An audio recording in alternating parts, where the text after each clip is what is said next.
A partir de agora, a Timbira apresenta Direito no Ar. Direito no Ar. Fique por dentro dos direitos e deveres do cidadão. Direito no Ar. Na Rádio Timbira. No ar, Heraldo Moreira, comunicando. Olá, meus amigos e minhas amigas do Direito no Ar, programa que é fruto da parceria entre a Rádio Timbira, a Associação dos Magistrados do Maranhão e o Instituto Mérito. A Rádio Timbira é a emissora oficial do Estado do Maranhão, sendo vinculada à Secretaria de Comunicação Social, cujo secretário é o jornalista Ricardo Capelli. O diretor-geral da Timbira é o também jornalista Robson Paes. A Associação dos Magistrados do Maranhão é presidida pelo juiz Olídice Barros e tem como diretora de comunicação a juíza Marcela Lobo. O Instituto Mérito divulga em seu perfil no Instagram eventos acadêmicos e humor jurídico. Os eventos servem para aqueles que precisam de certificados de atividades complementares para fins de graduação. Lembramos que o Direito no Ar é gravado e sempre tem, em seu primeiro bloco, entrevistados falando sobre um determinado tema de interesse dos nossos teleouvintes. Hoje iremos tratar aqui no programa Direito no Ar da Casa da Mulher Brasileira, com nada mais, nada menos do que a diretora da instituição, doutora Susan Lucena. Doutora Susan, muito boa noite, é um privilégio tê-la conosco aqui no nosso Direito no Ar. E, como de hábito, como é a primeira vez que a gente vai entrevistá-la, a gente costuma desviar um pouco o foco do tema central da entrevista para conhecer um pouco da pessoa do entrevistado. Por quê? Porque certamente a sua história de vida é muito bonita, eu conheço, mas os nossos teleouvintes todos talvez não o conheçam e pode servir de inspiração para alguém que está nos assistindo agora. Então, fale um pouquinho, por favor, doutora Susan, da sua carreira e como que ela foi desaguar num ambiente tão importante como a Casa da Mulher Brasileira, que tem a sua cara. Obrigada pela deferência, professor Heraldo Moreira, um querido amigo. Primeiramente, agradecer pelo convite, né, da gente poder passar algumas informações, dialogar. Eu iniciei minha trajetória política, né, na Universidade Federal do Maranhão, quando eu ingressei aos 17 anos no curso de filosofia. Lá fui presidente do centro acadêmico, fui do diretório central dos estudantes, fui da direção da União Nacional dos Estudantes, e lá mesmo comecei as lutas do povo, né, dos estudantes, a conhecer melhor as pautas que envolviam a nossa sociedade. Foi quando eu me deparei, primeiramente, na questão da participação da mulher nos espaços de poder, em uma época em que não se tratava muito dessa questão. Eu lembro que, tecnicamente, basicamente, eu era uma das poucas mulheres que participavam do movimento estudantil e sempre circundada de muitos homens, ao ponto da gente, imperceptivelmente, começar a, de alguma forma, se masculinizar, né? E eu compreendi isso posteriormente, até por uma questão, por uma fala que me foi dita: Susan, a gente conversa contigo, parece que a gente está falando com outro homem, né? E eu tenho muitos amigos homens, e a gente começa... É bom até porque a gente sabe como levar as informações que os homens aceitam, né? Que os homens de fato ouvem, porque inclusive tem estudos que dizem que os homens não escutam quando não é um outro homem falando, né? E isso não é uma opção, não é porque o homem optou pensar dessa forma, mas foi uma construção social, né? Então, depois ingressei no curso de Direito, primeiro fui assessorar o atual governador Flávio Dino, né, na Câmara dos Deputados, e ao conhecer os ramos do direito, ingressei em direito, posteriormente em jornalismo, né, e aí em 2014 eu fui convidada para ser secretária adjunta de Estado da Mulher. Me apaixonei pelo projeto da Casa da Mulher Brasileira, e assim em 2017 fui para a Casa da Mulher Brasileira, sendo que acompanhei todo esse período de formulação da casa, de estudo das diretrizes nacionais, porque esse é um programa federal, e me apaixonei pelo projeto, estou desde o início do funcionamento da casa, desde a construção, inclusive, e aí a gente já está com 4 anos e 4 meses de funcionamento da Casa da Mulher Brasileira, com um atendimento que já passa a 200 mil atendimentos, né, que não significa dizer 200 mil mulheres, né, mas uma média de 70 mil mulheres já passaram pela Casa da Mulher Brasileira, mas 200 mil atendimentos foram realizados pelos mais diversos órgãos que funcionam dentro da Casa da Mulher Brasileira, né? E assim, fui compreendendo essa pauta, a necessidade da gente construir, de fato, uma sociedade de iguais, e estamos aqui, né, para... Uma das formas de construir essa sociedade de iguais acabar com essa violência, né? Enfrentar essa violência que nos maltrata e nos mata todos os dias. Muito bem. Doutora Susan, a senhora disse que a Casa da Mulher Brasileira é um programa federal, mas ele é administrado pelo Estado? Como é que funciona essa relação, que tem sido uma relação até bastante conturbada? A casa ela foi idealizada num programa chamado Programa Mulher Viver Sem Violência, criado no governo da então presidenta Dilma Rousseff.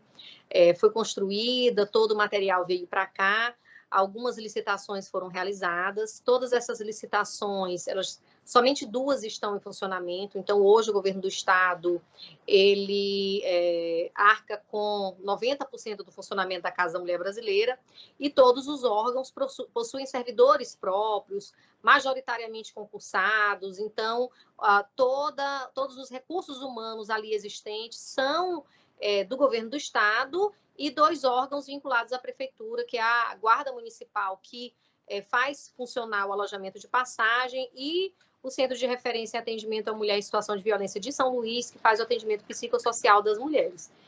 Mas, assim, a gente tem tido uma relação harmônica com quem está na Secretaria Nacional de Mulheres, a gente tem bom diálogo, a gente tem conseguido colocar a casa em funcionamento, embora muito recentemente, no ano de 2021, o atual presidente ele anunciou que iria parar com essa política da Casa da Mulher Brasileira, mas é com a implementação de novas casas, não é extinguir as casas existentes, mesmo porque já fazem parte do patrimônio, né, dos estados, e assim a gente mantém esse importante órgão em funcionamento, e destaco que é mais do que necessário que ela seja descentralizada quanto mais possível, para que a gente possa garantir o atendimento integral às mulheres.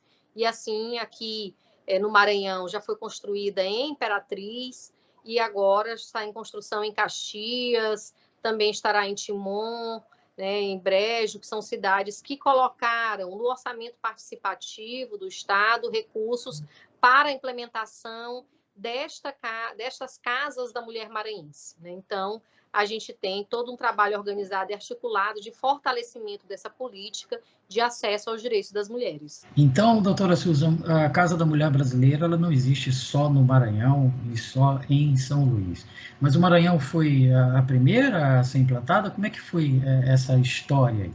Infelizmente, nós só temos 6 casas em funcionamento, né? A primeira, colocada em 2015, foi Mato Grosso do Sul. Em 2016, Brasília.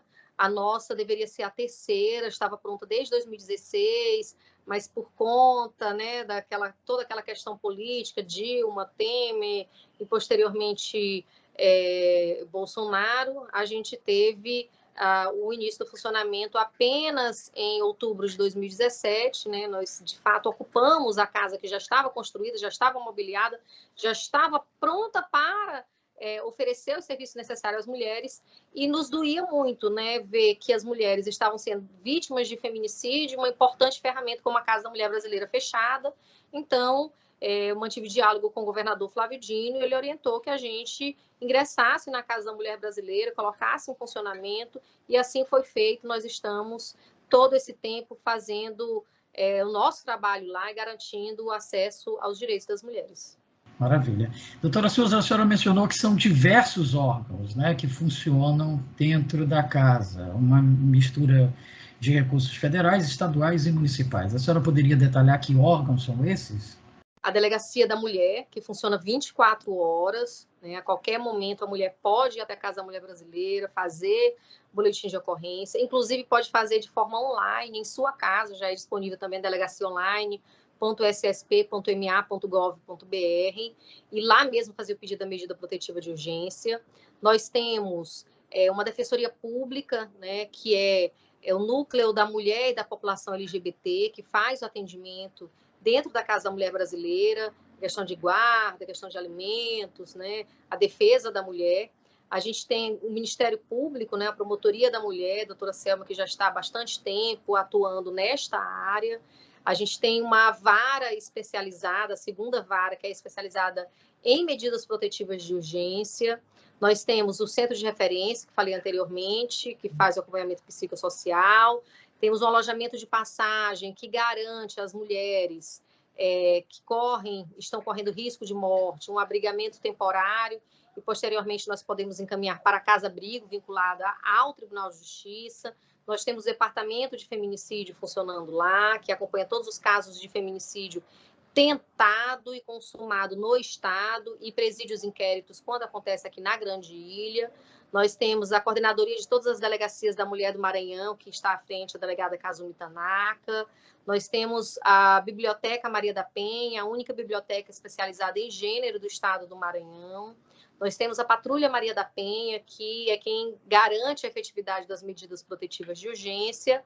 E temos também cursos de capacitação que nós realizamos para encaminhar as mulheres no mercado de trabalho e, assim, potencializar essa saída delas dos relacionamentos abusivos, quando a dependência econômica é um dos elos de manutenção dessa mulher nessa relação abusiva.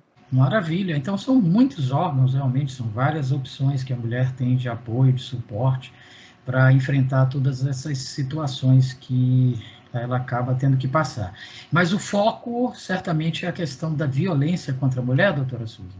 Exatamente, né? As chamadas violências de gênero, assédio, importunação sexual, estupro, e aí os crimes que acontecem na Maria da Penha, crimes sexuais, morais, patrimoniais, físicos, sexuais, né, que acontecem dentro dos relacionamentos, e as mais diversas de assédio sexual, né, discriminações de gênero, que acabam por acontecer, e aí o procedimento é realizado dentro da Casa da Mulher Brasileira, que tem abrangência, tem competência, tem jurisdição em São Luís, mas nos finais de semana e à noite, no período do plantão, a delegacia atende a Grande Ilha, né? Um outro órgão que atende também a Grande Ilha é a Patrulha Maria da Penha.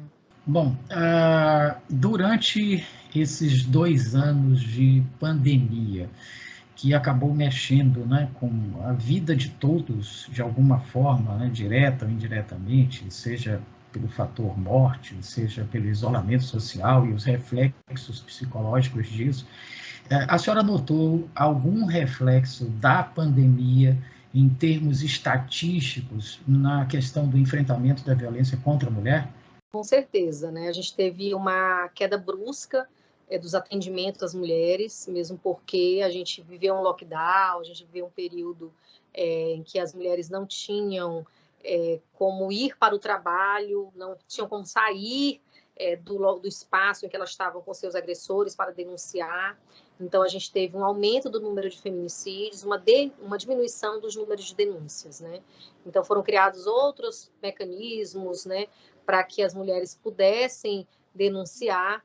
Tanto é que, quando a gente retoma o pleno funcionamento social, digamos assim, em que as pessoas já saíam de casa, a gente teve um aumento do número de denúncias, e agora a gente tem comprovadamente uma diminuição do número de casos de feminicídio, já com esse aquietamento, né, da pandemia. Na verdade, a forma com que a convivência vem se dando, a vacinação. Então, hoje a gente tem mais mulheres acessando seus direitos, um aumento do número de pedidos de medida protetiva de urgência, um aumento do número de autos de prisão em flagrante. Então, tudo isso demonstra essa atuação, né, organizada e estruturada dos órgãos de enfrentamento à violência contra a mulher, né, que aí resulta numa diminuição direta dos casos de feminicídio. Bom, a senhora falou, de certo modo, das principais ferramentas de proteção, e isso me fez lembrar de uma campanha que está sendo lançada nacionalmente pelo Poder Judiciário, que é aquela campanha do X vermelho na mão e tal. A Casa da Mulher Brasileira, ela também abraça esse tipo de campanha? Ela tem uma campanha própria? Como é que funciona a articulação disso? Eu sempre digo o seguinte: não existe uma fórmula mágica de acabar com a violência contra a mulher, né? São e serão inúmeras campanhas, das mais diversas, né? Cada uma cumprindo o seu papel, o seu objetivo, somando forças nesse enfrentamento. No período pandêmico, essa parceria que foi feita entre o Conselho Nacional de Justiça, a Associação dos Magistrados do Brasil e o Conselho Nacional de Farmácia fez com que a gente tivesse essa campanha Sinal Vermelho, em que as mulheres poderiam chegar ou fazer só simbolicamente um X na mão, né, informando que estava sendo vítima de violência. Então, a gente participou da estruturação aqui no estado do Maranhão, né, foi uma campanha também de sensibilização para demonstrar que as mulheres não estão sozinhas, principalmente nos casos de cárcere privado que acontecem, para as mulheres terem como pedir ajuda. Se a gente rememorar, no ano de 2020, praticamente todos nós, além de estarmos em casa, o único outro lugar que a gente saía era para a farmácia, né, como forma de adquirir remédios para a nossa imunidade, né? Então, a gente vê, né, nessa campanha algo importante. Uma outra atuação que o Poder Judiciário fez também foi a questão de fazer com que a lei do stalking fosse sancionada, né? Essa lei que o stalking, quando a mulher não tem a medida protetiva, mas ela está sendo perseguida, agora já é um crime, né? E é uma das modalidades que antecedem os casos de feminicídio. Então, são várias as ações, né? A questão das leis dos condomínios, que obrigam os condomínios a denunciarem os casos de violência contra a mulher. Então, são muitas as ações e vão somando esforços, né, para que a gente possa fazer com que cada um compreenda que não é uma vontade da mulher, que a mulher não está no relacionamento porque ela gosta de apanhar, né, que ela compreenda que é uma tarefa da sociedade, que hoje é a filha do fulano, do ciclano, do beltrano, mas amanhã é a sua filha, a sua neta, né? Então, a gente não está falando de mulheres de Marte, nós estamos falando de mulheres reais, que foram ou poderão vir a ser vítimas de violência, e nenhuma mulher está anestesiada, está vacinada disso, inclusive eu, né? Todas nós mulheres já passamos por situações de violência e a gente precisa cada vez mais nos fortalecer, nos empoderar para agirmos de forma irmanada, conjunta, para evitar que nós sejamos penitenciadas, né? Que nós sejamos mortas por conta de relacionamentos com uma estruturação de poder em que o homem se sente superior à mulher e tenta impor sua superioridade de forma violenta e achando que tem direito a isso. Tudo como a senhora disse, uma formação de cultura, né, de séculos, né, e que de repente a gente precisa fazer uma contracultura para acabar com tudo isso. E aí, leis importantes como essa estadual, que determina que caso qualquer pessoa tenha conhecimento de um caso de violência dentro de um condomínio, tenha que comunicar, mostra essa quebra de paradigma, né? Aqueles ditados até de que em briga de marido e mulher ninguém mete a colher e tal, que é uma grande bobagem, né? Mas mostra que a gente precisa fazer um movimento contrário a tudo isso. E isso está sendo feito realmente, doutora Suzy? A gente tem feito muitas palestras nos condomínios. Eu, particularmente, tenho ido a diversos. Tem material muito bom que foi confeccionado pelo Tribunal de Justiça, que nós tivemos acesso, que a gente tem levado aos condomínios e que a gente tem dialogado, né? O que a gente tem visto? Que, em decorrência disso, os vizinhos estão denunciando, os síndicos estão denunciando, e essas pessoas que antes eram respaldadas pelo silêncio geral, elas hoje estão constantemente se mudando dos condomínios, saindo dos condomínios, né? E a gente tem sempre dito, ou muda ou se muda, né? Então, isso tem acontecido, e também esse acompanhamento mais direto de saber que a mulher ela não está sozinha de que não será mais tolerado esse tipo de ação, de violência, embora a gente tenha um largo caminho a percorrer para garantir efetivamente esse modo de pensar e de agir, né? Mas a gente está trilhando esse caminho e todos os dias nós estamos acumulando vitórias. Claro que em dados momentos a gente tem também algumas perdas, mas a gente segue firme, né, na garantia da construção de uma sociedade de iguais, né, em que homens e mulheres sejam efetivamente iguais em direitos e deveres, como a Constituição prevê. A senhora mencionou antes, doutora Susan, a Patrulha Maria da Penha, né, que é um batalhão, digamos assim, especializado da Polícia Militar do Maranhão para enfrentar esses casos de violência contra a mulher. A gente pretende, inclusive, brevemente entrevistar a Coronel Augusta, que é a responsável direta por esse trabalho, até por indicação sua, embora já fosse uma pretensão nossa também conversar com ela. A senhora acha que essa especialização, colocar no atendimento a esses casos mulheres e mulheres que tenham uma formação adequada para isso, faz parte dessa criação de uma contracultura em se tratando de violência contra a mulher? A gente precisa começar a quebrar paradigmas, né? A gente, na verdade, vem quebrando constantemente, mas são vários os paradigmas e são muitas as mudanças que a gente precisa efetivar para garantir a vida das mulheres, que no final das contas é disso que a gente está falando, porque, infelizmente, o local mais inseguro para a gente são os nossos lares, né? Que devia ser um local de paz, de harmonia, né? Então, a gente precisa começar a ir de encontro, né, a uma forma de agir, de pensar que a mulher precisa se submeter a um relacionamento abusivo, da mulher ter medo da solidão, né, da sociedade naturalizar a violência e achar que é uma questão de dentro de casa, uma questão de ordem particular, e isso não é verdade, e a gente precisa do posicionamento efetivo, né, de todos, né? A gente teve alguns casos no final de 2021 tratando justamente sobre espaços públicos, né, casas de shows que estavam dando fuga a homens com medidas protetivas de urgência, com o objetivo de preservar o estabelecimento e revitimizando a mulher duplamente, né, nestas situações. Então, a gente precisa mostrar que não é uma tarefa só de quem está lá na Casa da Mulher Brasileira, só a gente não vai mudar essa realidade. A gente precisa que todos se movimentem, que todos façam ações efetivas para a gente garantir que as pessoas saibam e percebam e tenham consciência de que a violência contra a mulher não é questão de dentro de casa, é crime, de que o descumprimento da medida protetiva de urgência não é porque o homem se aproximou da mulher, não é, porque ele está cometendo um crime, porque ele está desobedecendo uma determinação judicial que visa garantir a vida das mulheres, né, e evitar feminicídios, e assim a gente vai conseguindo enfrentar, né, conjuntamente essa violência. Doutora Susan Lucena, a questão do feminicídio, a impressão que eu tenho, pelo que eu acompanho de programas policiais e tal, é que nos últimos tempos o número de feminicídios aumentou. Não sei se é uma impressão equivocada.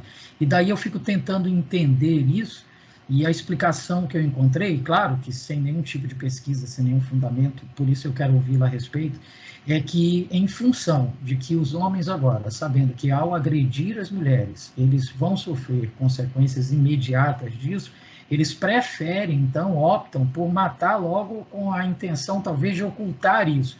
Isso é uma grande bobagem?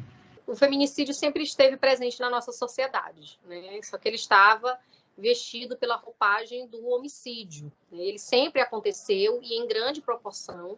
Somente em 2015 se começa a falar em feminicídio.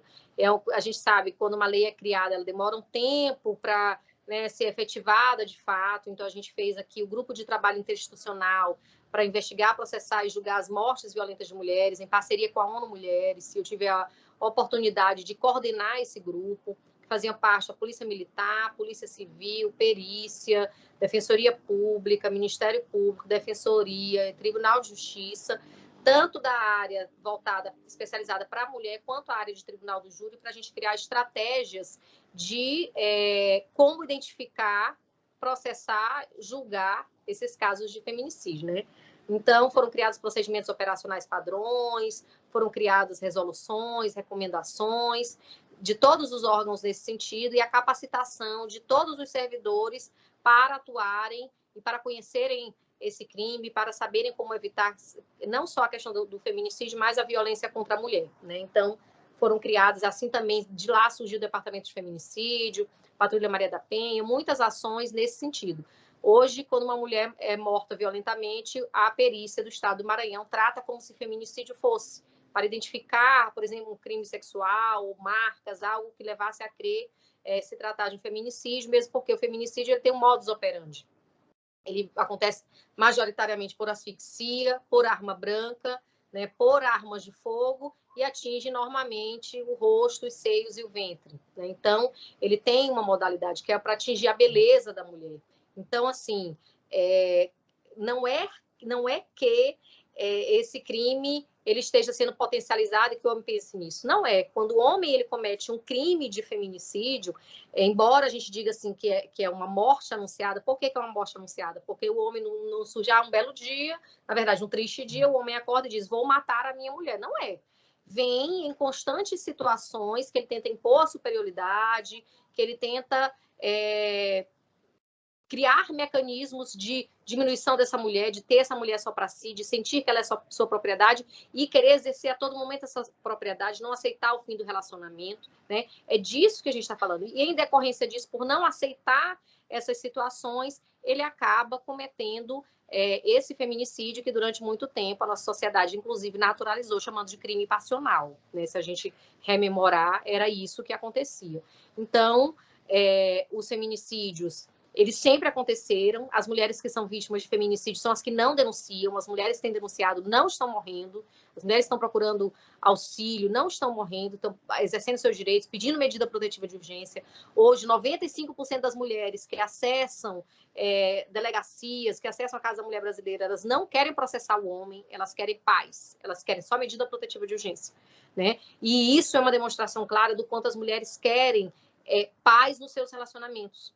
E as medidas têm salvado vidas, as tornozeleiras eletrônicas, as prisões preventivas, as prisões em razão do descumprimento de medida protetiva de urgência, que se tornou crime no dia 4 de abril de 2018. Então, a gente tem ampliado nas leis, ampliado nas estruturas, nas ferramentas de combate à violência contra a mulher e ao feminicídio. Uma conversa, como sempre, muito rica, muito gostosa com a doutora Susa, mas, infelizmente, a gente chega ao final da entrevista. Agradece mais uma vez a sua participação e abre espaço para suas considerações finais. Agradecer o espaço, né? Através a comunicação exerce um importantíssimo papel, que é levar informação, às vezes para essa mulher que está precisando nesse momento, às vezes para uma pessoa que conhece alguém que esteja passando por uma situação, né? Porque o relacionamento abusivo, ele deixa marcas. A gente percebe que a mulher começa a se isolar dos amigos, da família, a mudar o humor, né? a praticamente viver em um cárcere privado sem perceber, até chegar na violência física e, posteriormente, no feminicídio, né? Então, a gente deixa esse alerta, a gente pede que as pessoas não se omitam em denunciar, pode denunciar anonimamente ligando para o 190, caso queira mais informações, além da rede mundial de computadores, que já dá muitas informações, tem o Ligue 180, que pode auxiliar nesse sentido, e também a gente tem aqui no Maranhão um aplicativo chamado Salve Maria Maranhão, que pode ser instalado, que a mulher, ao apertar um único botão, ela aciona a Polícia Militar com georreferenciamento e, assim, ela consegue garantir a sua integridade física, a sua vida, né? E, assim, ela consegue ter a proteção necessária contra a violência que tem nos maltratado e matado de forma constante no Brasil, que é o 5º país em número de feminicídios. Faremos agora um rápido intervalo, mas logo estaremos de volta com o seu Direito no Ar. Continue conosco. Estamos apresentando Direito no Ar. Direito no Ar. Fique por dentro dos direitos e deveres do cidadão. Direito no Ar. Na Rádio Timbira.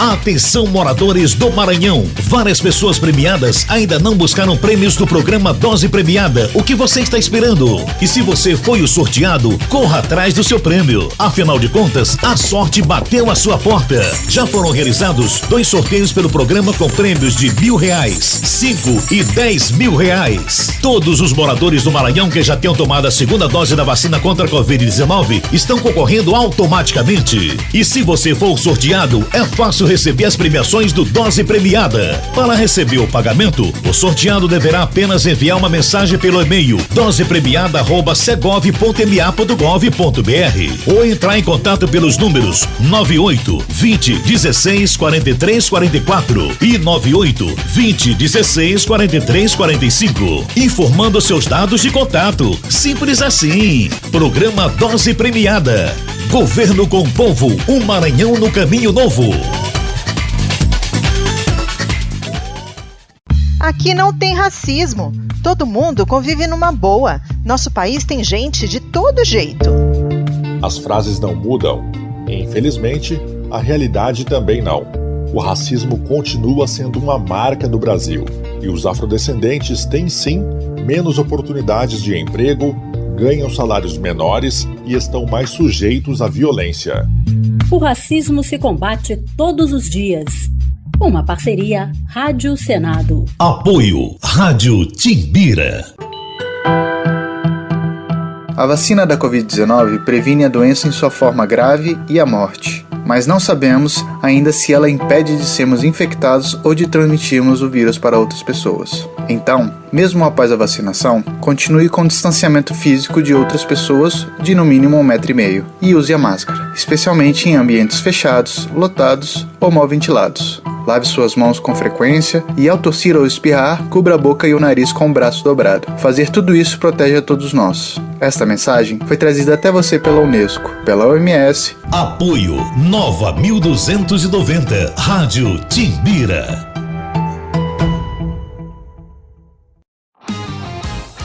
Estamos de volta. Direito no ar. Direito no ar. Fique por dentro dos direitos e deveres do cidadão.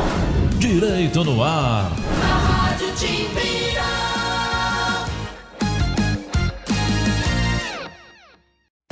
No ar, Heraldo Moreira, comunicando. Estamos de volta aqui pela Rádio Timbira com o seu Direito no Ar, em parceria com a Associação dos Magistrados do Maranhão e o Instituto Mérito. Hoje teremos a estreia de um quadro novo. Trata-se de A Vida Pede Passagem, com o presidente da ONG SOS Vida, Lourival Cunha. Vamos assistir?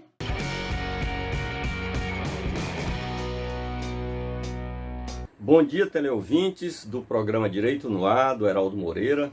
Eu sou Lourival Cunha, presidente da SOS Vida pela Paz no Trânsito. A SOS Vida é uma instituição da sociedade maranhense, fundada há mais de 10 anos, que luta pela paz no trânsito. A partir desse programa, todos os sábados, teremos aqui um quadro denominado A Vida Pede Passagem. Será um quadro informativo e educativo sobre a questão do trânsito. Hoje falarei para vocês sobre um tema geral, né, que é a violência no trânsito.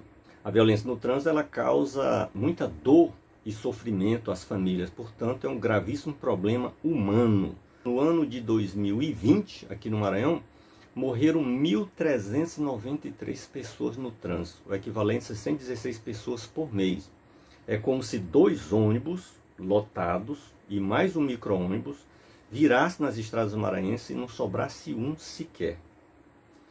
A violência no trânsito também é um problema grave de saúde pública. Mais de 75% dos leitos de ortopedia dos hospitais públicos maranhenses são ocupados por vitimados no trânsito. Mais de 75% das chamadas do SAMU também são por vitimados no trânsito. E a violência no trânsito é um grave problema econômico, pois retira trabalhadores e trabalhadoras do mercado de trabalho e reduz a capacidade da economia. Mas para esses graves problemas tem remédios eficazes. que são a educação para o trânsito, da forma como está previsto no Código de Trânsito Brasileiro, da pré-escola ao ensino superior, ministrar de forma transversal na sala de aula de forma permanente. O outro remédio também eficaz é uma fiscalização ampla e rigorosa em todos os municípios, e uma boa infraestrutura é o terceiro medicamento eficaz. Uma boa pavimentação das vias, boa sinalização horizontal, vertical, a duplicação das rodovias, o acostamento nas estradas também são excelentes remédios. E neste momento eu conclamo as autoridades maranhenses para, com determinação, administrar esses medicamentos, mas também conclamo ou até suplico à sociedade maranhense que pode e deve participar por esta luta pela paz no trânsito. Por hoje é só, no próximo sábado nos encontraremos.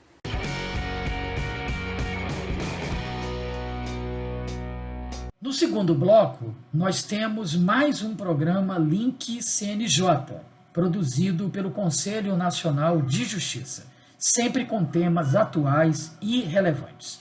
Vamos conferir?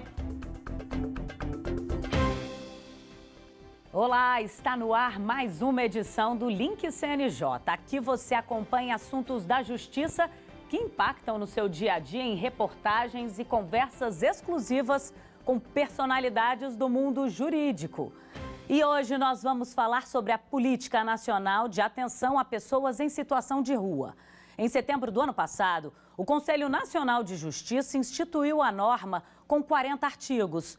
A política pública prevê uma série de medidas administrativas que devem ser tomadas por todos os tribunais do país para garantir o acesso à justiça a essa parcela excluída da sociedade. A Política Nacional de Atenção a Pessoas em Situação de Rua determina que o acesso à justiça e o atendimento a essa população deve ser desburocratizado, com dispensa de agendamento prévio. A resolução do Conselho Nacional de Justiça veda qualquer tipo de discriminação, seja por vestimenta ou questões de higiene pessoal. A norma diz ainda que o serviço de atendimento nos tribunais deve ser humanizado e as equipes multidisciplinares capacitadas para atender ao público mais vulnerável. Várias pessoas em situação de rua têm alguns direitos que não foram exercidos, né? Tem saldo, porque ela hoje está desempregada, mas algum dia na vida ela trabalhou e já está um tempo sem trabalhar, então teria direito a sacar, mesmo que naquele vínculo ela tenha pedido demissão, mas isso foi há muitos anos atrás e agora ela está parada, né? Está sem vínculo. Então ela poderia sacar esse FGTS e eventualmente conseguir uma melhoria, né, nas condições atuais dela. A resolução do CNJ também prevê a notificação dos órgãos de assistência social para a providência dos documentos necessários à emissão do registro civil de quem ainda não existe para o Estado. A norma do colegiado ainda diz que o comprovante de residência para pessoas em situação de rua deve ser substituído pelo endereço de um centro de referência de assistência social. E a declaração tem que ser aceita pela Justiça. Com isso que a gente chama de direitos, é algo que precisa ser construído de maneira paulatina, acolhedora. Então tem um conceito que eu acho que é muito interessante para essa nossa conversa aqui, que é o conceito de serviço de baixa exigência. Então os serviços de saúde, os serviços de assistência social, com o tempo e cada vez mais, isso ainda não é em todos os lugares, mas cada vez mais, eles vão começando a construir as suas estratégias de acesso e permanência a partir do que é possível para a pessoa que está na rua. E não obrigar a pessoa a se adaptar às regras do serviço. O atendimento a essa parcela da população se alinha ao eixo de gestão da presidência do ministro Luiz Fux, à frente do CNJ, que prioriza direitos humanos e meio ambiente. E essa Política Nacional de Atenção a Pessoas em Situação de Rua vem de encontro a uma triste estatística agravada pela pandemia. De acordo com o Instituto de Pesquisa Econômica Aplicada, o número de pessoas em situação de rua cresceu 140% entre 2012 e 2020. A estimativa é que 222 mil brasileiros estejam sobrevivendo nas ruas do país atualmente. Uma outra pesquisa feita pelo Instituto Brasileiro de Economia da Fundação Getúlio Vargas revela que entre o primeiro trimestre de 2019 e janeiro deste ano, o nível de pobreza no Brasil cresceu em 24 das 27 unidades da federação e hoje atinge quase 1/3 dos brasileiros. O que a gente está falando aí de um aumento da pobreza extrema é resultado principalmente, né, de uma grande perda de empregos e também da ausência de um auxílio de transferência de renda do governo adicional ali no início de 2021. Para avançar no assunto, eu converso agora online com o Darcy da Silva Costa, secretário nacional do Movimento da População em Situação de Rua, e com o doutor Idamar Borges, presidente da Comissão de Direitos Humanos da OAB-DF. Muito obrigada aos dois pela entrevista. Doutor Idamar, de que forma uma política pública como essa pode impactar no direito constitucional de acesso à justiça para todos? A política pública, eu vou dizer que em termos de decreto, em termos de normatização, nós estamos bem. O Brasil está de parabéns. Precisamos melhorar um pouquinho a nossa normatização, precisamos. Agora, o que é necessário realmente? O necessário é a aplicabilidade dessa política pública na nossa população. Ela está sendo aplicada? Está. Quando falamos em política pública, nós falamos da questão da assistência social, que a população de rua tem dentro da possibilidade de cada estado, porém, ela não segue o decreto ao pé da letra. Então, o que a política pública... Porque a política pública ela não é só a legislação. A política pública é a questão do fornecimento de água, a questão de higiene, a questão do acesso psicológico, jurídico. O que é que acontece? Infelizmente, os nossos estados, eles não têm a condição, eu não vou nem dizer que governante A ou B não tem a intenção de fazer, mas a questão a nossa questão é toda mais a questão financeira, econômica, em que o nosso país se encontra, principalmente em tempo de pandemia. Se as políticas públicas fossem realmente aplicadas, nós teríamos um impacto excepcional, porque a política pública ela prevê assistência social, então ela prevê a questão da educação. O que é que acontece em termos da educação? A nossa população é mais vulnerável, em regra geral, 80% não tem acesso à educação, 80% ou mais por cento.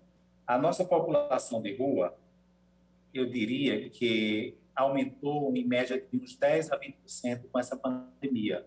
A população de rua aumentou e o governo não melhorou a assistência, desenvolvimento social à população de rua. Então, se realmente as políticas públicas fossem aplicadas para a população de rua, o nosso impacto, eu vou dizer que o impacto seria excepcional. Nós teríamos mais saúde, mais educação, nós teríamos uma melhor distribuição entre o pessoal da população de rua, que alguns trabalham, a maioria deles trabalham, porém a renda não é adequada, motivo pelo qual eles se encontram na atual situação. Então, se realmente as políticas públicas previstas no decreto, nas resoluções, fossem devidamente aplicadas, eu diria que o impacto seria excepcional. Darcy, hoje qual que é a realidade dentro dos tribunais? Uma pessoa em situação de rua chega às vezes mal vestida, sem higiene, sem documento. Essa pessoa consegue ser atendida nessa situação? É uma boa pergunta, né? Isso tem sido a realidade da população mais pobre em todo o Brasil, né? Justamente essa resolução ela vem para poder, né, fazer com que essas pessoas consigam acesso à justiça e não sejam tratadas de formas injustas pela sua condição de pobreza e de miséria. Isso tem sido uma cultura histórica no judiciário do nosso país, né? De juízes não atender a população pobre porque está de chinelo, está de bermuda, ou porque não tem um sapato apropriado, né, para aquela ocasião, né? É realmente viver numa realidade, quer dizer, é viver fora da realidade, né? As exigências que sempre se colocou. Mas ainda nós temos muito que caminhar. Mas a resolução foi uma grande conquista e um grande passo do judiciário para garantir, né, o acesso à justiça às pessoas mais pobres do nosso país. E veio num momento muito importante, no momento de pandemia, né, que é onde as classes mais pobres foram muito fragilizadas, né? E nós estamos agora também na Câmara Federal, aliás, né, na Comissão de Finanças, a Política Nacional para a População em Situação de Rua, em que apresentamos também como aditivo, né, como fundamento também a resolução do Conselho Nacional de Justiça, essa garantia de direito, como também da resolução do Conselho Nacional de Direitos Humanos.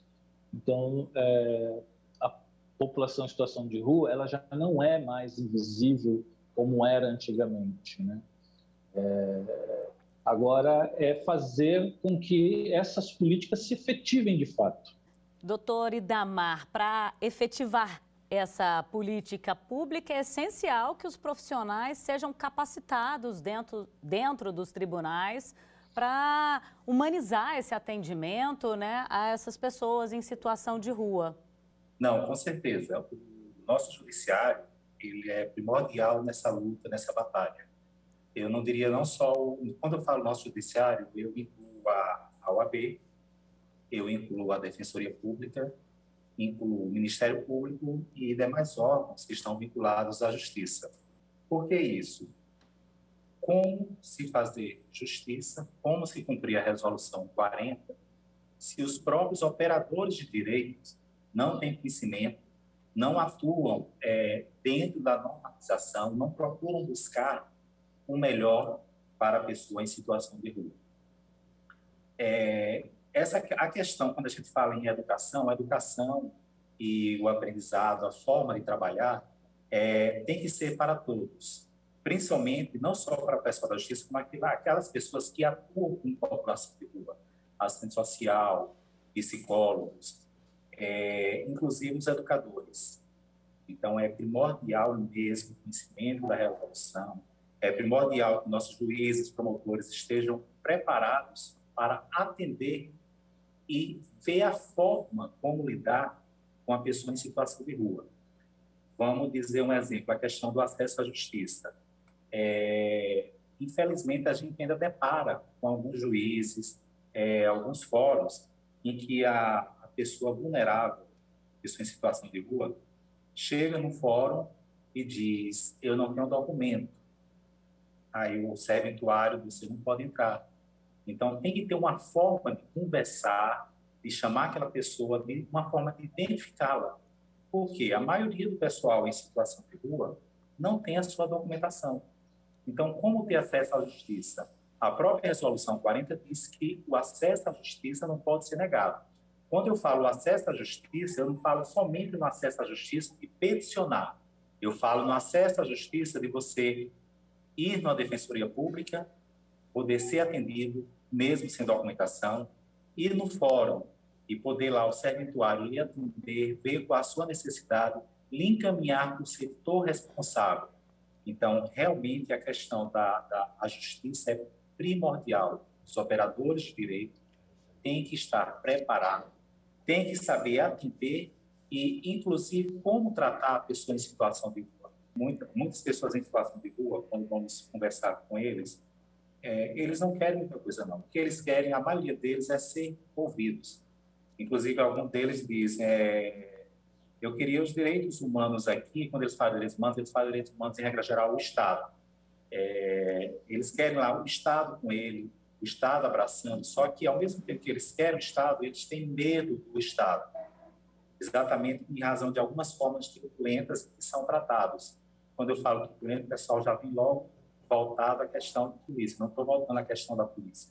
Estou voltando à questão de truculência, em que aquelas pessoas que trabalham com a população vulnerável, em situação de rua, não têm o devido tratamento. Às vezes até, infelizmente, o próprio dia a dia, as tensões, só que nós temos que tentar separar o nosso pessoal do profissional. Então, muitas vezes, alguns profissionais chegam para atender alguma dessas pessoas e tratam de forma rude. Como o doutor Darcy falou, às vezes, pela forma de vestir, a forma de falar, a forma de andar, eles dão um tratamento diferenciado. Isso não pode acontecer, até porque a nossa Constituição diz que todos são iguais perante a lei. Então, não podemos tratar diferente em razão da roupa, da forma de falar, da forma de se comportar. Então, todos têm que ser tratados iguais, de forma digna, como eles merecem ser tratados. Darcy, e essa integração do judiciário com demais serviços de assistência social do governo também é fundamental, né, para garantir a emissão de carteira de identidade, até registro de nascimento, certidão de nascimento. Então, essa parceria é fundamental para que essa política pública também conquiste aí tudo que almeja, né? A integração das políticas, né, inclusive está previsto no decreto presidencial da Política Nacional da População em Situação de Rua, a integração dessa política através dos comitês, né, que se é constituído tanto nos estados como no município por adesão à política nacional, né? Justamente para que os poderes eles possam trabalhar de forma integrada, de forma interdependente, né? E isso ele vai até a questão da zeladoria que acontece efetivamente lá na ponta, na rua, por exemplo, que é onde há a maior perca de documentos e pertences da população em situação de rua por questões da limpeza urbana, né? Que também é um serviço que, em maioria das vezes, cria-se truculência, né? Porque a população em situação de rua, ela sempre é vista como uma paisagem de lixo, né? E isso tem causado muitas atitudes, né, de lideranças políticas, executivas principalmente, né, de higienização dessa população nas cidades. A população de rua ela quer andar documentada, né? Ela gosta de andar com seus documentos em dia. A dificuldade é que a situação da rua não permite que elas tenham aonde guardar os seus documentos. Quem está em situação de casa, por exemplo, né, tem a sua casa para guardar os seus documentos, suas roupas, seus pertences. A população em situação de rua ela não tem. Muitas das vezes, quando ela guarda também as suas coisas nos serviços de acolhimento, ela é roubada dentro desses serviços, né? E ninguém se responsabiliza por isso, porque as pessoas veem que as coisas que eles têm não têm valor nenhum, mas para ela, para a pessoa que está em situação de rua, é a única coisa que ela tem e para ele é muito valioso, né? Então, a gente conhece, isso acontece no Brasil inteiro, as pessoas têm os seus armários arrombados, né? Guarda suas coisas, tranca num cadeadinho, mas depois vai procurar, aquele cadeado foi violado, e ninguém se responsabiliza por isso, né? A gestão vai, retira as coisas deles na rua. Em São Paulo, recentemente, a Defensoria Pública conseguiu, né, judiciar administrativamente e indenizar, né, uma quantidade de pessoas que tiveram seus pertences retirados, né, devido ao decreto de zeladoria na cidade de São Paulo, que foi o único respaldo legal que a Defensoria achou para conseguir garantir o direito dessa população de ter pertences, de ter os seus documentos em dias. Eu agradeço novamente a participação do Dr. Idamar, do Darcy. Muito obrigada pela entrevista aqui no Link CNJ. E a gente destaca que caso você queira participar do nosso programa, apesar dele ser gravado, você pode fazê-lo com suas críticas, dúvidas ou sugestões pelo nosso e-mail amaimprensa@gmail.com. Amaimprensa, AMMA, imprensa, tudo junto, @gmail.com. Voltaremos semana que vem com o seu Direito no Ar, um programa da Rádio Timbira, Associação dos Magistrados do Maranhão e Instituto Mérito. Até lá e muito grato por sua audiência. Você acabou de acompanhar mais uma atração da Timbira AM. Direito no ar. A primeira do Maranhão. Timbira.